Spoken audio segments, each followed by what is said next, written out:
भूतनी का खूनी बदला। ये कहानी मैंने अपने गांव के ही एक बुजुर्ग जो कोलकाता में काम करते थे उनसे सुनी थी।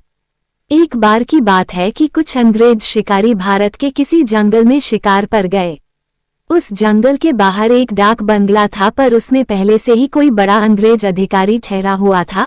अस्तु इन अंग्रेज शिकारियों को जंगल के बीच बने एक पुराने डाक बंगले में रुकना पड़ा।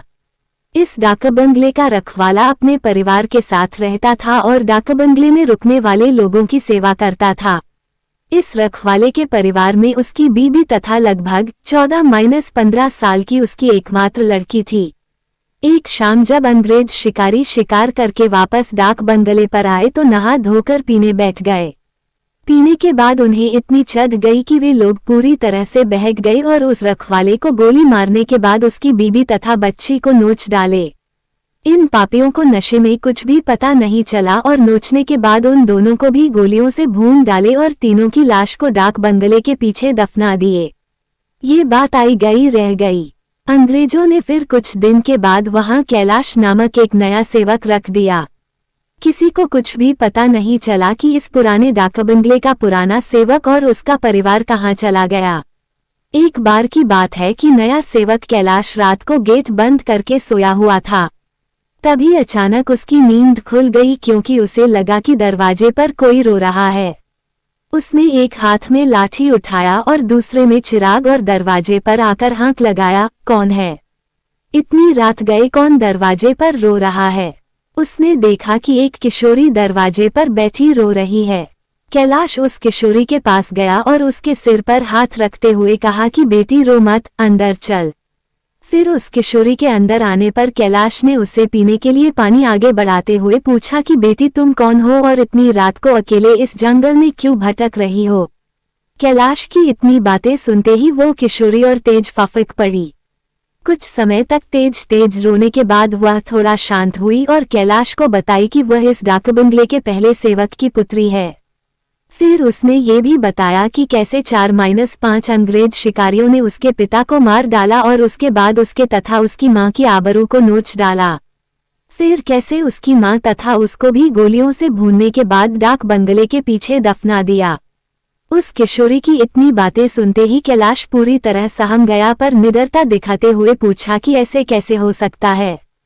अगर तू मर गई है तो मेरे सामने कैसे बैठी है?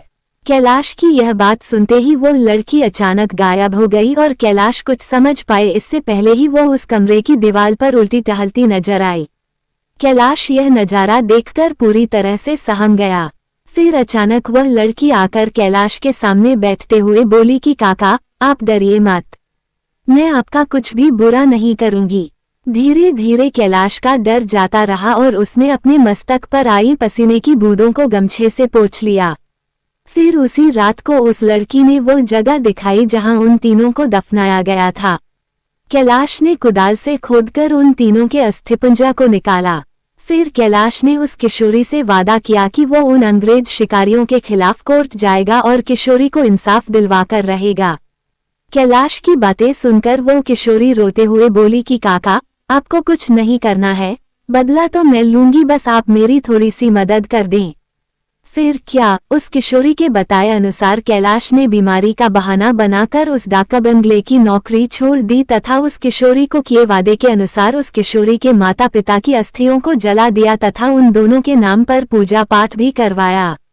उन दोनों की मुक्ति हो गई, पर लड़की के कहे अनुसार कैलाश ने न लड़की के अस्थिपंजर को जलाया और न ही उसके क्रियाकर्म के लिए कोई अनुष्ठान पूजा पाठ ही किया, क्योंकि किशोरी ने कहा था कि अगर उसके लिए भी पूजा पाठ हो गई तो वो इस भूत योनि से मुक्त हो जाएगी और फिर उन दरिंदों से बदला नहीं ले पाएगी।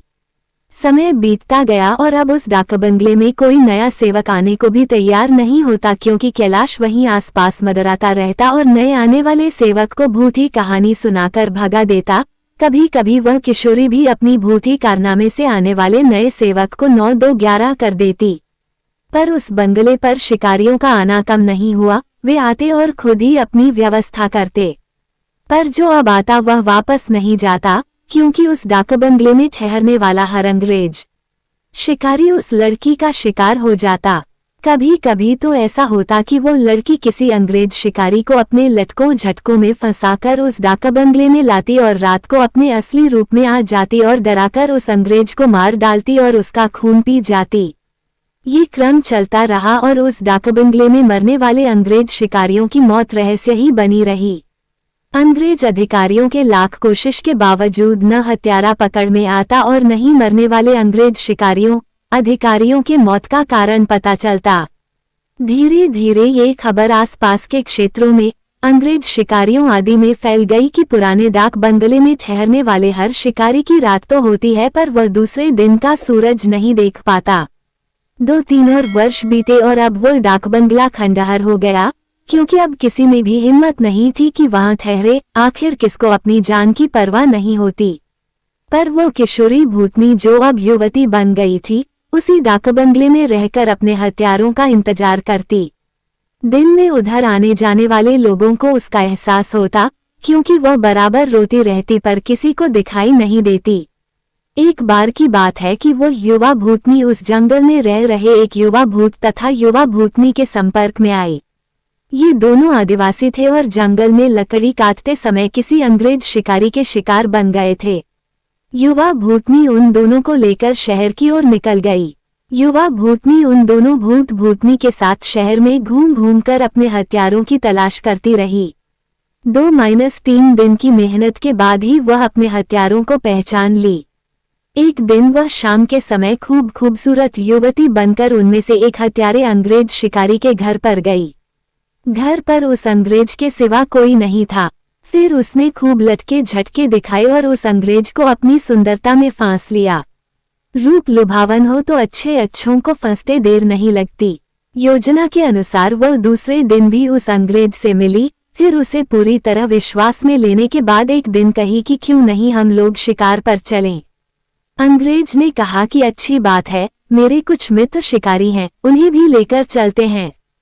फिर क्या था, उस युवती भूतनी ने उस अंग्रेज से कहा कि मेरी एक और सहेली है, वह भी बहुत ही खूबसूरत है और शिकार पर जाना पसंद करेगी। फिर दूसरे दिन उस युवती भूतनी ने अपने साथ आए हुए दूसरी युवा भूतनी से उस अंग्रेज शिकारी को मिलवाया। अब तो अंग्रेज पूरी तरह उस भूतनी के माया जाल रूप जाल में फंस चुका था। एक दिन सुबह सुबह वह अपने उन्हीं पुराने दोस्तों के साथ जंगल की ओर निकल पड़ा। दिन भर शिकार करते रहे और खूब मौज मस्ती भी। शाम होने को आई तो अंग्रेज शिकारियों ने कहा कि अब सूर्य ढलने लगा है, क्यों न हम लोग वापस शहर लौट चलें। अंग्रेज की बात सुनकर उस युवा भूतनी ने कहा कि ना, आज रात हम लोग यहीं ठहरकर जंगल का आनंद उठाते हैं। पर एक अंग्रेज शिकारी ने कहा कि हमने पहले से डाक बंगला तो बुक किया नहीं है, ठहरेंगे कहाँ। फिर क्या था, वो युवा भूतनी मुस्कुराई और बोली कि इसी जंगल में दूसरी ओर मेरे एक मित्र आदिवासी की कुटिया है, हम रात वहीं बिताएंगे और खूब मौज मस्ती करेंगे। अब हुआ यूं कि उस युवा भूतनी की योजना के अनुसार देखते ही देखते उसके मित्र युवा भूत ने एक मड़ाई तैयार कर ली थी। उसमें ऐशो आराम की सारी चीजें भी ला दी थी। उन दोनों युवा भूतनी के साथ ये अंग्रेज उस मड़ाई में पहुंचे। इन अंग्रेज शिकारियों को उस मड़ाई की दशा देखकर अजीब लगा, क्योंकि उस मड़ाई में महलों बड़े बड़े होटलों जैसी व्यवस्था थी। रात को पार्टी शुरू हुई तथा साथ ही अंग्रेज अधिकारियों की सिट्टी पिट्टी गुम होना ही। क्योंकि पहले तो उन दो युवा भूतनी जो देखने में बहुत खूबसूरत लग रही थी, अचानक बहुत ही डरावनी रूप बना ली। ऐसा रूप जिसे देखते ही अच्छों की पैंट गीली हो जाए। फिर क्या था, उन भूतनियों ने ग्लास में खून भरकर लाकर उन अंग्रेजों को पिलाना शुरू कर दिया। किसी अंग्रेज की हिम्मत ही न थी कि वह ना करे, क्योंकि सब के सब पूरी तरह से डरे हुए थे और कांप रहे थे। अचानक आदिवासी युवा भी विकराल रूप में आ गया और अचानक उछलकर पास के एक मोटे पेड़ की मोटी शाखा को उछलकर इतना जोर से खींचा कि चर्रा की आवाज के साथ वह मोटी शाखा टूट गई। उसके बाद वह विकराल भूत उन अंग्रेज शिकारियों में से एक को पकड़कर पैर के नीचे दबाकर देखते ही देखते चीर दिया और उसके खून को पीने लगा। उसका खून पीता देख दोनों भूतनियों ने भी लंबी लंबी विकराल चीब निकलते हुए खून पीने में उसका साथ देने लगी और साथ ही अपने बड़े बड़े नाखूनों से उसका शरीर जगह जगह से चीरने लगी। उस युवा भूतनी ने तो भयानक आवाज निकालते हुए दौड़कर एक दूसरे अंग्रेज शिकारी के पास पहुंची और उसकी आंखों में अपने विकराल भयावह भाले जैसे नखों को डालकर उसकी दोनों आंखों को निकालकर खा गई। इसके बाद उन तीनों भूतनी भूत ने एक एक कर सभी अंग्रेज शिकारियों को मार डाला। दूसरे दिन उन अंग्रेजों की खोज में गए अंग्रेज अधिकारियों को उनकी ऐसी विभत्स लाशें मिली जो देखने में बहुत ही भयावह लग रही थीं। उनको ऐसे नोचा गया था कि लगता था कि यह किसी मनुष्य या जानवर का काम ही नहीं हो सकता। कैलाश को तो सब कुछ पता ही था पर वो किसी को कुछ नहीं बताया। फिर एक दिन समय निकालकर गोपनीय रूप से कैलाश ने उस युवा भूतनी के कंकाल को भी जला दिया तथा उसकी मुक्ति के लिए एक पूजा करवा दी। यह एक काल्पनिक कहानी है पर हकीकत भी हो सकती है उन लोगों के लिए जो अपनी शक्ति संबंधों का नाजायज फायदा उठाते हुए गलत कार्यों को अंजाम देते हैं और उन्हें लगता है कि कोई उनका बाल बांका भी नहीं कर सकता।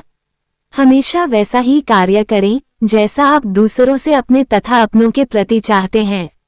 जय बजरंग बली।